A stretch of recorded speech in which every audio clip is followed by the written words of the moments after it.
Alors, bonsoir tout le monde. Bonsoir tout le monde. Alors, c'est la 24e édition Digital Drink et on est toujours heureux de vous avoir parmi nous. Donc, je vois une audience très motivée, très jeune, très digitale. شكون جمعنا أول مرة جمعنا أول مرة voilà شكون ثاني مرة ثالث رابع voilà en tout cas on est très heureux de vous avoir parmi nous. Le concept de Digital Drink c'est after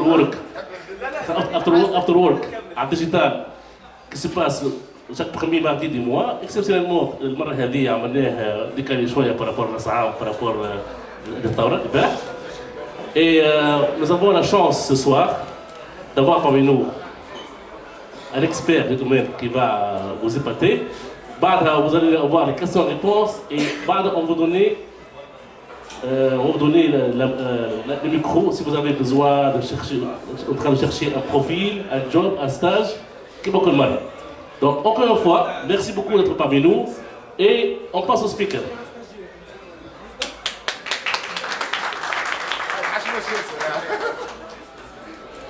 Bon, Aslam à tout le monde, merci Abdelkrim de m'avoir invité pour la première édition de l'année 2020. Donc c'est stressant pour une première édition de l'année. D'ailleurs, merci de votre présence, merci d'être là.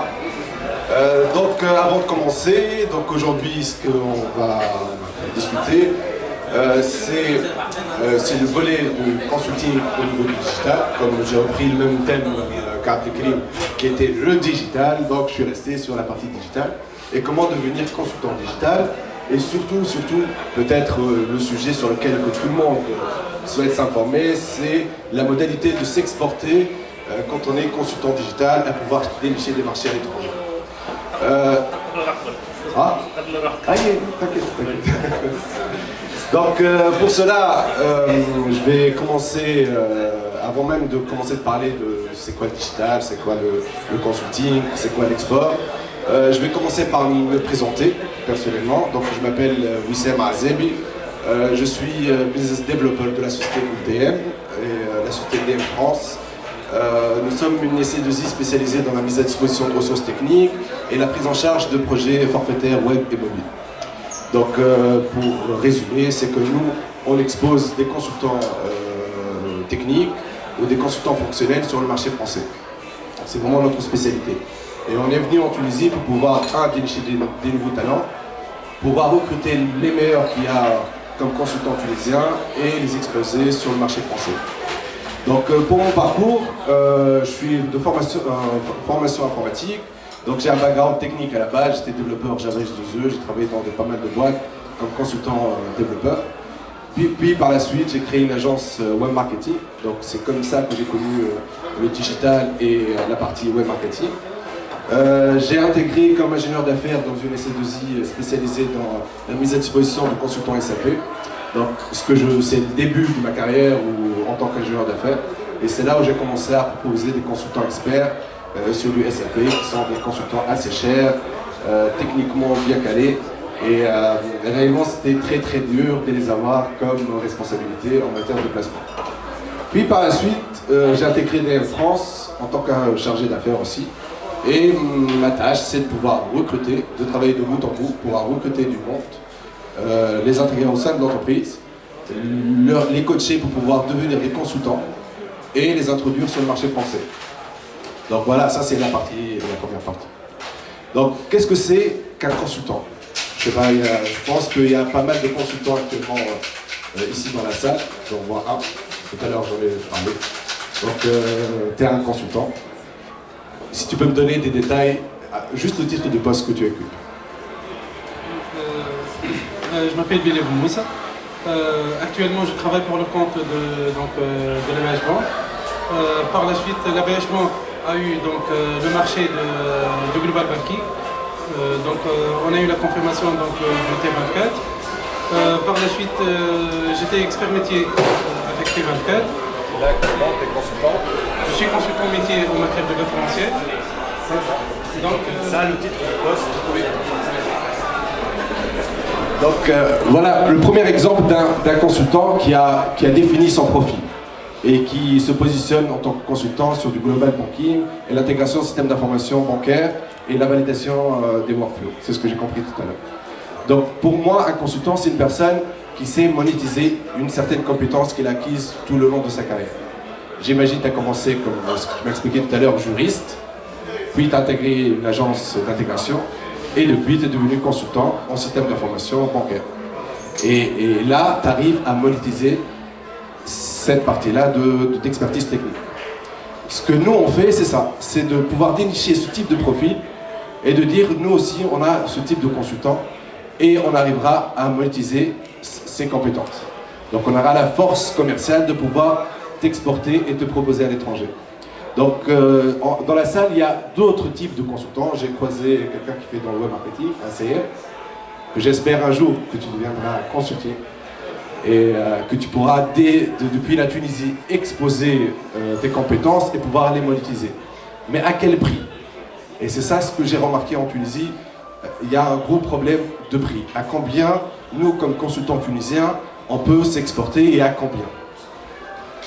Ça, c'est vraiment la question la plus dure à répondre.